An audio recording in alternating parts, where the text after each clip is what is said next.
যখন থেকে আসলে বেসিক্যালি আমরা দায়িত্ব পেয়েছি এবং আমি যখন গ্রাউন্ডসের চেয়ারম্যান আছি পরের দিনই কিন্তু আমরা আলটিমেটলি ভিজিটে বেরিয়েছি এবং আপনি জানেন যে ঠিক যেখানে আমরা বসে আছি ঠিক এরকমই গোটাটা জায়গাটা কিন্তু এরকম জঙ্গল শন এবং ঘাস ছিল। তো যত শর্ট টাইমের মধ্যে পারা যায় আমরা চাচ্ছি যে ঢাকায় বেশ কিছু মাঠগুলোকে যেগুলো পরিত্যক্ত অবস্থা আছে সেগুলোকে চালু করা।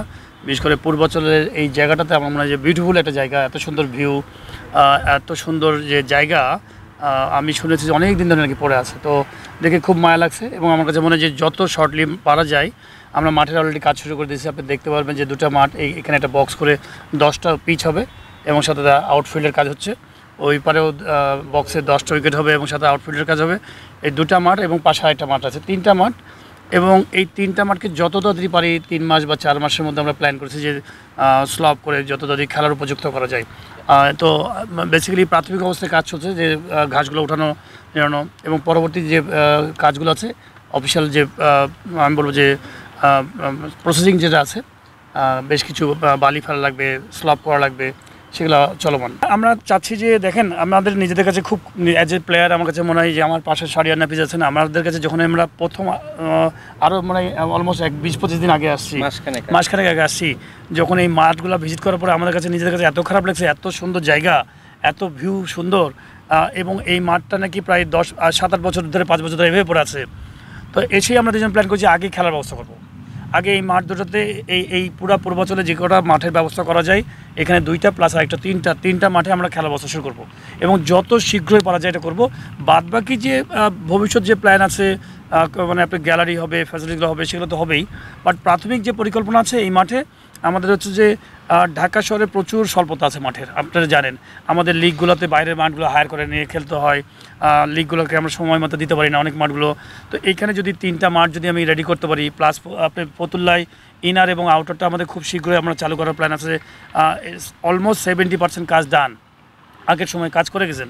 তো এই 30% কাজের জন্য হয়তো অবহেলিত ব্যবস্থা পড়ে আছে, সেই 30% কাজটাকে আমরা ডান করতে চাই, করে যেন ওইখানে 2টা এখানে 3টা 5টা যদি মাঠ আমরা ঢাকা শহরে যদি দিতে পারি এবং পরে থাকা জায়গা কেন আমি ইউজ করব না, শুধুমাত্র অল্প হয়তো কিছু টাকার জন্য আপনি মাঠটা চালু করতে পারছেন না। এই মাঠগুলো চালু হলে আমার মনে হয় যে ঢাকা লিগ সহ অন্যান্য অনেক খেলাও কিন্তু আপনি কিন্তু সেই মাঠের প্রবলেমটা অনেক কিছুটা হলেও সলভ হবে। দেখুন আপনার বিকেএসপির যে মাঠগুলো এগুলো তো আজকে না, অনেক আগের থেকেই খেলা শুরু হয়েছে। আপনার রাস্তাঘাটের কাজের কারণে বা মিল ফ্যাক্টরি হয়ে যাওয়ার কারণে জ্যাম হয়ে যাচ্ছে। পাইলট ভাই যখন গ্রাউন্ডস ডিপার্টমেন্টের চেয়ারম্যানের দায়িত্ব নেন তখন আমাদের প্রথম আলাপ যেটা হয়েছিল, আমাদের হাতের পাশে একদম ইমিডিয়েট 5টা মাঠ আছে। আপনার আমি এইখানে আমাদের একটা তো মাঠ আছেই, 2টা মাঠ করা যায়। ফতুল্লার কাজ এখন যে অবস্থা আছে, আপনি যে অবকাঠামোগত উন্নয়নের কথা বাদ দিয়ে আপনি যদি শুধুমাত্র যেহেতু উনি গ্রাউন্ডস ডিপার্টমেন্টের গ্রাউন্ডের কথা বলেন, এই 2টা মাঠে খেলা চালু করা খুবই সম্ভব। তো আমরা যেটা চিন্তা করেছিলাম যে আমরা যদি এইখানে 5টা মাঠ রেডি করে ফেলতে পারি, সাথে আমাদের SBNCS তো আছে, তাইলে কিন্তু আর আমার বিকেএসপি বিকামস আ সেকেন্ডারি ইস্যু। তারপরেও বিকেএসপির মাঠ 2টা আমাদের লাগবে। দেখুন একটা টিম আগে যাবে কি যাবে না, তারা ওখানে গিয়ে আগে থাকবে কি থাকবে না, এটা কিন্তু ক্লাবের উপর ডিপেন্ড করে। এটা কিন্তু আসলে বিসিবির উপর ডিপেন্ড করে না, এটা ক্লাবের অ্যারেঞ্জমেন্টের উপর ডিপেন্ড করে। কিন্তু বিকেএসপিতে 2টা, এখানে 3টা, 5টা, ফতুল্লায় 2টা, 7টা এবং মিরপুর এই 8টা মাঠ যদি আমাদের ধারে কাছে চলে আসে তাহলে আমাদের শুধু কিন্তু ন্যাশনাল টিম না, শুধু প্রিমিয়ার লিগ না, শুধু আমাদের এখন আমাদের national team, A team, Tigers, HP, under national team, women's national team, women's under, এরকম 8টা-9টা স্কোয়াডই আছে যেটা বিসিবি পরিচালনা করে। আমাদের প্রচুর ফ্যাসিলিটিস দরকার এবং শুধু বিপিএলের সময় যে আমরা সব টিম দিয়ে আমাদের বিপিএলটা ভালো করার জন্য সব টিমকে কিন্তু সেখানে সুযোগ দিতে হচ্ছে। আমরা যদি ফতুল্লাটাকে ফুল ফ্লেজেড করতে পারি, এইখানে যদি 3টা মাঠ এবং উইকেটগুলো রেডি করতে পারি, তাহলে কিন্তু আমাদের এই খুবই চোখের পলকেই আমাদের প্র্যাকটিস এবং খেলার সমস্যাটা চলে যাবে। এরপরেও বিকেএসপি আমাদের খুবই প্রায়োরিটির জায়গা, কারণ এখানে শুধু আমরা ন্যাশনাল টিম না, প্রিমিয়ার লিগ না, এজ লেভেল ক্রিকেট আছে, ওমেন্স ক্রিকেট আছে, আমাদের যতগুলো মাঠ আছে। মূল প্ল্যানটা এখন যেটা বা নতুন করে আমরা যেটা ভিশন দেখছি, এক্সিস্টিং মাঠের ডেভেলপমেন্ট আর যত নতুন করে মাঠ তৈরি করা যায় উইদিন অ্যাফোর্ডেবল কস্ট, ঠিক আছে। আর স্ট্রাকচারের যে ব্যাপারগুলো এগুলো কিন্তু আলাদা ডিপার্টমেন্ট আছে, ফ্যাসিলিটি। সো মাঠের কাজটা হচ্ছে কি মাঠগুলো রেডি করে একদম ন্যূনতম যে সুযোগ সুবিধাগুলো, আপনার ড্রেসিং রুম, মিডিয়ার বসার জায়গা, গ্রাউন্ডসের স্টাফ জিনিসপত্র রাখার জন্য এগুলো ইনশিওর করা পরিকল্পনা আছে। এবং আশা করি যেটা পাইলট ভাই বারবার একটু ক্লিয়ার করে দিলে ভালো, আমরা আশা করি এই যদি সব কিছু ঠিকঠাক মতো থাকে এইখানে এবং ফতুল্লায় আমরা আগামী সিজন থেকে ফুল ফ্লেজেড খেলতে পারবো। এখন অবকাঠামো কতটুকু হবে এটা ডিফারেন্ট কেস, বাট মাঠ যে প্র্যাকটিস এবং মাঠ ইনশাল্লাহ নেক্সট সিজনের মধ্যে রেডি হয়ে যাবে। টাইম ফ্রেম তো অবশ্যই আছে। আমরা কিন্তু আমাদের তো একটা ডিপার্টমেন্ট নিয়ে কাজ করি, আমরা কিন্তু আসছি এখানে অ্যাজ এ ডিরেক্টর, আমরা কিন্তু এখানে সারাক্ষণ আলটিমেটলি থাকা হয় না, বাট আইডিয়াগুলো শেয়ার করি। আমাদের যে ডিপার্টমেন্ট আছে গ্রাউন্ড ডিপার্টমেন্ট, এখানে আমাদের বাতেন ভাই আছেন ম্যানেজার, তার সহকর্মী আছেন। আমরা গ্রাউন্ডস ডিপার্টমেন্টকে সুন্দরভাবে মিটিং করেছি, পরিকল্পনা দিয়েছি যে আমরা 3 থেকে 4 মাসের মধ্যে এই মাঠগুলোকে রেডি করতে চাই। এবং এটার যে প্রসেসিং আছে, আপনি জানেন যে অনেক কিছু মেনটেন করতে হয়, আপনার টেন্ডার কিছু করতে হয়, সেই প্রক্রিয়াগত কারণগুলো কিছু কিছু কাজ আছে, সেই কাজগুলো অফিস সিস্টেম যেটা আছে সেটা তারা একদম পুরো যে প্রক্রিয়ামেন্ট আছে, যে নিয়ম আছে সেই নিয়মটা যেন ফলো করা হয়।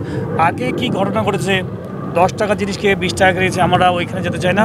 আমাদের যে এখন যে দায়িত্বটা আসছে, আমরা মনে করি যে এটা রাইট ওয়েতে একদম আমরা চাই কত মিনিমাম কস্ট মিনিমাইজ করে একদম আমি বলবো যে কতখানি যে কোয়ালিটি মেনটেন করার জন্য এবং কতখানি কস্ট মিনিমাইজ করা যায় সেটা আমরা চেষ্টা করব। এবং ইনশাল্লাহ চেষ্টা করবো কত স্বচ্ছ ক্লিয়ার রাখা যায় জায়গাতে। আমি বেসিক্যালি আমরা গ্রাউন্ডস ডিপার্টমেন্টে আছি, তো আমার মনে হয় যে খুবই ইম্পর্টেন্ট হচ্ছে মাঠটাকে কী করে ডেভেলপ করা যায়। এটা কিন্তু একটা বিশাল বড়, এটা স্টেডিয়ামের একটা বিশাল বড় বাজেট, সেটা কিন্তু বোর্ড মিটিং থেকে আপনাকে কিন্তু অনুমোদন নিয়ে আমাদের সমস্ত কিছু পরিকল্পনা করতে হবে। বাট প্রাথমিক অবস্থায় আমার কাছে মনে হয় মাঠ কিন্তু আপনি স্টেডিয়াম বানালেও, স্ট্রাকচার যদি বানান, গ্যালারি বানান, তখনও কিন্তু মাঠ লাগবে, আর না বানালেও কিন্তু মাঠটা খুবই ইম্পর্টেন্ট। তো আমি প্রাথমিক অবস্থায় আমার কাছে মনে হয় যে মাঠটা খুব এসেন্সিয়াল, যে আমাদের আগে খেলাধুলাগুলো খুবই দরকার। আমি চাই যে আমরা ডিপার্টমেন্ট চাই যে এইটা মাঠগুলোকে রেডি করে রাখি, পরবর্তী সময়ে বোর্ডের পুরো ডিটেলস যখন আমরা যাব তখন হয়তো স্টেডিয়ামের গ্যালারি কোথায় কীভাবে হবে, যেটা ডিজাইন আছে, যাদেরকে আপনি বললেন যে একটা এক্সপার্টদেরকে দেওয়া হয়েছে, তাদেরকে অনেক টাকা পেমেন্ট করা গেছে, এগুলো একটা পুরাতন সময়ের একটা কথা। তো আমার কাছে মনে হয় যে ওই টাকা তো আপনি ফেরত আর পাচ্ছেন না, চলে গেছে। হ্যাঁ, সেটা কিন্তু আমার কাছে মনে হয় যে আমার কাছে অত ইম্পর্টেন্ট হচ্ছে পুরো বোর্ড সেগুলোকে নিয়ে অ্যানালাইসিস করে কোনটা হলে ভালো হবে অবশ্যই করবে। বাট এই মুহূর্তে আমি মনে করি যে আমার দায়িত্ব হচ্ছে যে মাঠগুলোকে কত তাড়াতাড়ি জলদি চালু করা যায় যেন আমাদের ছেলেদের জন্য সুবিধা হয়।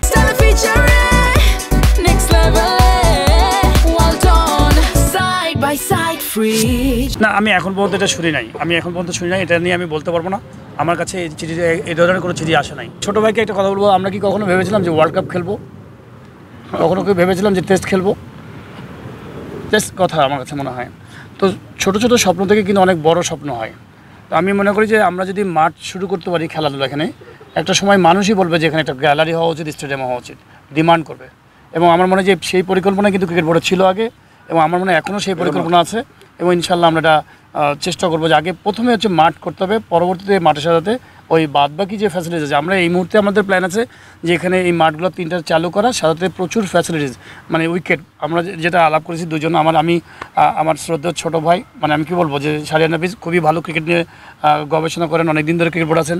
আমি বলে দিই, সবসময় তার সাথে আমি আলাপ আলোচনা করছি যে ক্রিকেটের উন্নয়নের জন্য আমাদের কী কী করা লাগবে। এখানে আমি মনে করি ঢাকা শহরে তেমন পকেট মাঠ নাই তেমন প্র্যাকটিস করার জন্য, ন্যাশনাল টিমের প্লেয়ার, আন্ডার-19 বা যারা বিভিন্ন ক্লাবে খেলে, তো ওমেন্স উইংস, এইখানে এই 3টা মাঠের সাথে আমরা প্রচুর প্ল্যান আছে 20-25টা উইকেট বানানো, সাথে 1-2টা আলাদা করে ইনডোর বানানো, যেন সাধারণ প্লেয়াররা যেন এসে এখানে প্র্যাকটিস করতে পারে, তারা ইন্ডিভিজুয়াল ট্রেনিংগুলো করতে পারে। ইনিশিয়াল প্ল্যান, বাট পরবর্তী সময় হতে যখন ডিজাইনে যা আছে সময়ের সাথে ওই ডিজাইনটা মেনটেন করতে থাকবে, ফলো করতে থাকবে। ঢাকাতে সব টিমগুলো এসে প্র্যাকটিস করার জায়গা পাচ্ছে না, তো আমরা চেষ্টা করছি সম্ভবত মিরপুরে সম্ভবত ইনডোরের আমাদের পাশে এই কী বলে যেটা একাডেমিক গ্রাউন্ড, সেই গ্রাউন্ডটাকে কতক্ষণই দেওয়া যায় ফ্যাসিলিটিসটা তারা যেন ইউজ করতে পারে। বিকেএসপি অনেক আছে, আবার বসুন্ধরা যিনি টিম আছে রংপুর টিম, তারা কিন্তু বসুন্ধরাতে করবে। বাট খুব শীঘ্রই আমরা আসছি, তো চেষ্টা করছি এই পূর্বাচল মাঠে কত তাড়াতাড়ি এই ফ্যাসিলিটিসগুলো ডেভেলপ করা, যেন 7-8টা টিম যেন এখানে সুন্দরভাবে প্র্যাকটিস করতে পারে। আপনি যদি দেখেন না, এখানে 3টা মাঠ, এবং আপনি যদি ফতুল্লাতে যদি 2টা মাঠ রেডি করতে পারি, এবং ওই সেন্টার উইকেটের বাইরেও প্রচুর উইকেট বানাচ্ছি, যে উইকেটগুলো আপনার অনেক টিম প্র্যাকটিস করতে পারে, তাদের আর ওই জায়গাগুলো থাকবে না, ওই যে মাঠ নাই, উইকেট নাই, ওই প্রবলেমগুলো থাকবে না আমার ধারণা। বিকজ এইখানে যদি দেখেন কত জায়গা পড়ে আছে, এখানে 20-25টা যদি উইকেট বানান, আপনার ওই ফতুল্লাতে যদি 8-10টা উইকেট বানান, তো প্র্যাকটিসের জায়গাগুলোর প্রবলেম হবে না। আমার মনে হয় যে এটা তো ইচ্ছার ব্যাপার, দেখা যাক ইনশাল্লাহ। আমাদের ইচ্ছা আছে, আশা করি আমাদের ডিপার্টমেন্ট, গ্রাউন্ডস ডিপার্টমেন্ট চেষ্টা করছে যে আগামী 3 থেকে 4 মাসের মধ্যে এগুলোকে আমরা রেডি করবো। আপনি শুধু মাঠ বানালে তো হবে না, আপনি দেখবেন যে আমার যতটুকু ধারণা আছে, আমরা সবাই মিলে আলাপ করেছি যে প্রাথমিক অবস্থায় একটা মাঠ, এখানে যে মাঠগুলো হবে, মাঠগুলো থাকবে, সাথে ড্রেসিং রুম থাকবে।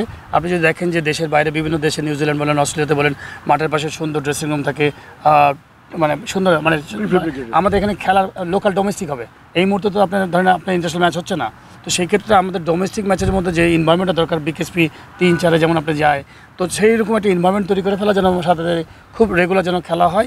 আর আপনি বলছেন যে অনেক মানুষই আসলে আশা দিয়ে যায়, এটা স্বাভাবিক। আমরা দেখেও আসছি বিগত 30-40-15 বছর ধরে যে বিভিন্ন মানুষ আসে যায়। দেন আমাদের মতো মানুষজনে অনেক খারাপ। আমি আপনাকে বলি অ্যাজ এ ডিরেক্টর, যে আমাদের মতো মানুষ এই ক্রিকেট বোর্ডের বিভিন্ন রকমভাবে মিসইউজ করে গেছে, এই চেয়ারগুলোকে মিসইউজ করে গেছে। তা আমি মনে করি যে আল্লাহ যেন না দেয় আমাদেরকে ওই মিসইউজ করার মতো ওরকম কিছু মানে সুযোগ না আসে, বা এরকম মানে আমি চাই না যে এরকম না করতে। যদি দেখি যে না করতে পারছি না, আমার মনে হয় যে এখান থেকে আমি কুইট করে চলে যাবো। এই জন্য এখানে আসি না, ক্রিকেটের ডেভেলপমেন্টের জন্য আসছি। যদি দেখি যে না 3 মাস 6 মাসের মধ্যে যদি আমি ভালো কাজ করতে পারছি না, তো মনে হয় যে আমার দ্বারা এই কাজ হবে না, তখন অটোমেটিক চলে যাবো। এখানে আমি আসলে এই চেয়ারটা আমার আসলে খুব একটা ইম্পর্টেন্ট না, ইম্পর্টেন্ট হচ্ছে আমি কত ভালো কাজ করতে পারি, কত নলেজ আছে, সেটা আমি এখানে শেয়ার করতে আসছি। বাদবাকিতে আমাদের গ্রাউন্ডস ডিপার্টমেন্ট আমাদেরকে কতখানি সহযোগিতা করবে সেটা ইম্পর্টেন্ট। তো ভালো কাজ না করলে এখানে থেকে তো লাভ নেই। আলটিমেটলি আমি তো এখানে কোনো আর্ন করার জন্য এখানে আসি নাই। নাইন ভাই, শুধু একটা কথা বলবো যে দেখেন, কখনো কখনো টার্নিং উইকেট, ভাঙা উইকেট থাকে। আপনি দেখেন যে টার্নিং উইকেট দেখেন যে পুরো শন, আপনার পুরো গাছ, এই 5-7 বছর ধরে এই অবস্থা আছে। তো টার্নিং উইকেটে কিন্তু আপনাকে সার্ভাইভ করতে হবে এবং ওখান থেকে ভালো ব্যাটিং করে জিতে আসতে হবে। তো আমার কাছে মনে হয় যে আমাদের ভালো কাজ করতে হবে। ইনশাল্লাহ আমরা মানে একদমই বলবো যে বদ্ধপরিকর, যে ইনশাল্লাহ ভালো কাজ করব এবং ভালো কাজ করেই যাবো এখান থেকে, এবং আপনাদেরকে প্রমাণ করে যাবো যে আমাদের মাথায় অনেক ভালো আইডিয়া আছে, আমরা জিনিসটা শেয়ার করতে চাই দেশের জন্য।